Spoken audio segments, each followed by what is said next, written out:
Hoy hablaremos sobre el neoliberalismo. ¿Qué es el neoliberalismo? Si bien algunos personajes públicos o autores mencionan el neoliberalismo como un término peyorativo, aquí intentaremos ser más académicos o más rigurosos en el uso del término. El neoliberalismo, según la Universidad de Stanford, se puede clasificar en tres autores principales y a partir de ahí elaborar una definición. Esos autores son Milton Friedman, Friedrich Hayek. Estas personas tienen unos puntos en común. Prefieren el libre mercado sobre el Estado, prefieren que la sociedad civil se encargue de los problemas en vez de el Estado, y el Estado se debe limitar simplemente a regular las relaciones que tenemos los individuos, y a veces puede darse la oportunidad para que el Estado se arroje la capacidad de el estado de bienestar. Sin embargo, esta última está más a discusión. También hay una serie de términos que están ampliamente relacionados, que son el neoconservadurismo y el monetarismo. Y el neoliberalismo también se caracteriza por querer regresar a un estado anterior del New Deal. Esto es, un estado de laissez-faire, déjalo ser, donde el mercado tenga mayor autorregulación en vez de que el estado lo regule. Los estados donde principalmente se ha dado la oportunidad de implementar estas políticas y son unos ejemplos ampliamente conocidos por la academia es el caso de Ronald Reagan y Margaret Thatcher, los cuales no estaban exentos de los problemas que acarrearon los modelos neoliberales alrededor del mundo. Por ejemplo, en el caso de Margaret Thatcher, las revueltas a la hora de implementar estas bajadas de impuestos y también, por tanto, la reducción del estado de bienestar. En el caso de Ronald Reagan, también se caracterizó por llevar la democracia alrededor del mundo. Esa está la idea de los no conservadores, llevar la democracia y en el proceso también llevar el neoliberalismo. En el caso de México, nos dimos debido a la situación política geopolítica que tenemos nosotros con respecto a Estados Unidos, es claro que su situación económica nos afecta. Es el caso de los Bretton Woods. Bretton Woods fue un acuerdo después de la Segunda Guerra Mundial para que el dólar se volviera la moneda precursante en todas las relaciones económicas alrededor del mundo. Entonces nuestra economía en algún punto, nuestro gobierno en algún punto, debido a diversos factores, decidió endeudarse con Estados Unidos y en el futuro pagarle la deuda. La deuda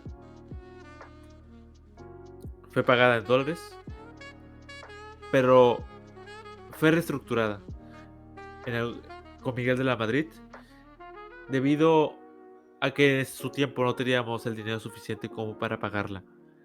Y debido a la situación, Estados Unidos también decidió colarnos o negociarnos la idea del consenso de Washington, que significa una serie de 10 procesos, pasos o ideas que se deben de implementar para que el mercado mexicano recibiera toda la inversión extranjera y en el proceso el Estado se empezará a regularizar. En vez de las tareas que anteriormente tenía, se empezaba a disminuir. Recuérdese que la Revolución Mexicana trajo bastantes cambios sociales y uno de ellos fue precisamente la nacionalización de ciertas empresas, como es el caso de Petróleos, y también es el caso de la agricultura, a través del sistema de ejidos. Todo ese tipo de situaciones provocan que la inversión extranjera tuviera cierto repelús para venir a invertir. Pero debido a las políticas neoliberales, especialmente a través de este Consenso de Washington, empezaron a entrar el capital extranjero, pero no a costa de ciertos grupos, como es el caso de los agricultores o es el grupo de las propias empresas locales. Sin embargo, los Estados Unidos también tenían sus propios problemas porque al ver México tener una fuerza laboral más barata y ellos tener una fuerza laboral más cara, Por tanto, provocó un desempleo en ambas partes. Y la productividad, por supuesto, de nuestro país es bastante menor que la de Estados Unidos, lo que también provocó una diferencia bastante mayor en la cantidad de empleos que se podrían generar. Esta fue, por cierto, una de las quejas del ejército zapatista a la hora de formar el NAFTA. El NAFTA fue un acuerdo. En español se le llama Tratado de Libre Comercio. Este Tratado de Libre Comercio fue durante la administración de Salinas de Gortari, pero fue todo un proceso de años. También llegó a Cedillo y, por supuesto, en el caso de Estados Unidos hubo 3 presidentes implicados, que es el caso de Ronald Reagan, Bush padre y Bill Clinton. Por supuesto, en el futuro esto también vendría, que es el caso de hace 4 años se firmó una revocación del acuerdo. Por supuesto, no exista de conflictos o negociaciones.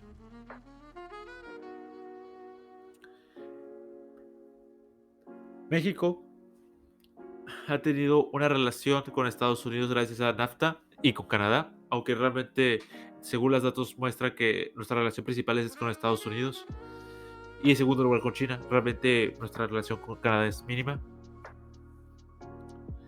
Y en este orden de ideas, ¿cuál ha sido el beneficio para nuestro país? ¿O cuál ha sido el no beneficio para nuestro país?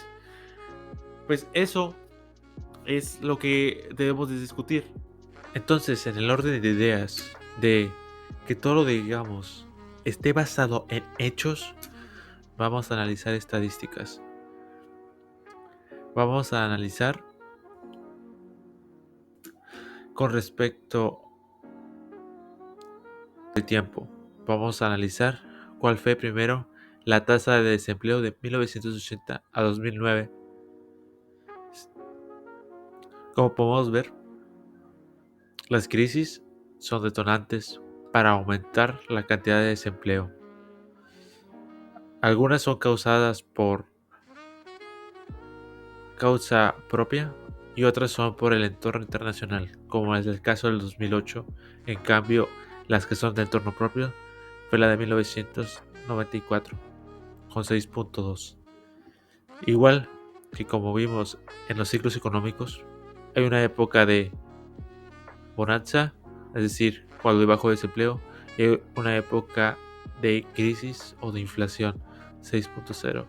Entonces vamos en este ciclo económico de subidas y bajadas. Son los factores que esta gráfica considera como factores. Entonces, como podemos ver, algunos de los factores se mantienen en el tiempo, como es la educación, la alimentación, calidad de espacio en la vivienda. Algunos se mantienen en el tiempo, sin embargo, casi todos muestran una cierta tendencia a la baja. Algunos otros siguen siendo con valores bastante altos, como es el caso de la seguridad social. Es decir, no todos tenemos acceso a una seguridad social satisfactoria. Y otros han mostrado un significativo avance, como es el caso de la salud.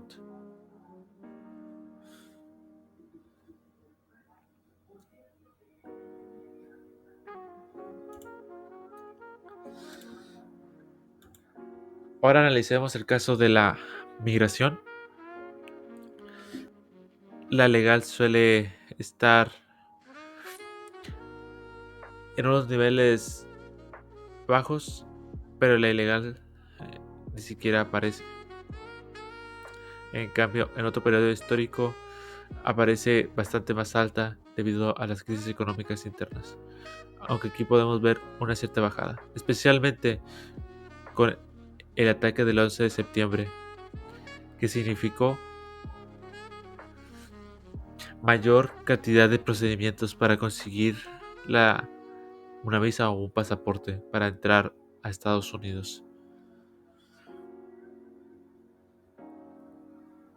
Especialmente porque las personas más vulnerables no tienen el dinero. Aunque estoy sesgado, ciertamente por ser una cuestión política, Reconozco, por supuesto, las críticas a los modelos simpatizantes con los derechos individuales, como el que vimos en este video. Temas es sin duda dar prioridad a la libertad individual y sin darle las oportunidades, porque esto sin duda puede ser visto como un regalo malvado. En el caso de México, vemos una constante tendencia a la disminución de pobres y si bien seguimos el resto del flujo económico, se están haciendo importantes pasos para esta disminución.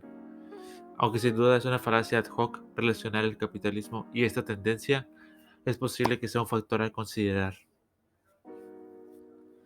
Y por supuesto, que rechazo completamente la constante injerencia de Estados Unidos alrededor del mundo con la excusa de la democracia. Por supuesto que todos estos factores, la injerencia de Estados Unidos, las propias medidas económicas que se toman en México y todo este conjunto de modelos económicos sin duda tienen un impacto en nuestras vidas de manera muy significativa. Es estructura que nos lleva a cómo nos relacionamos como individuos y cómo organizamos la sociedad.